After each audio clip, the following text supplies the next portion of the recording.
Welcome back to Math Dogs. If you're new to the channel, please comment, like, and subscribe.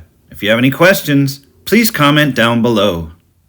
Problem number 2 says find the area of a rectangle with a length of 8 feet and a width of 5 feet. So I can draw a picture to help us visualize. Here's a rectangle. It has a length of 8 feet and a width of 5 feet. And I want to find the area, which is the space on the inside of the rectangle. And so the formula for the area of a rectangle is area is equal to length times width. And so I have my area will be equal to the length of the rectangle is 8 feet times the width of the rectangle is 5 feet. And all I have to do is multiply the two of those together. And so the area of the rectangle will be 40 square feet.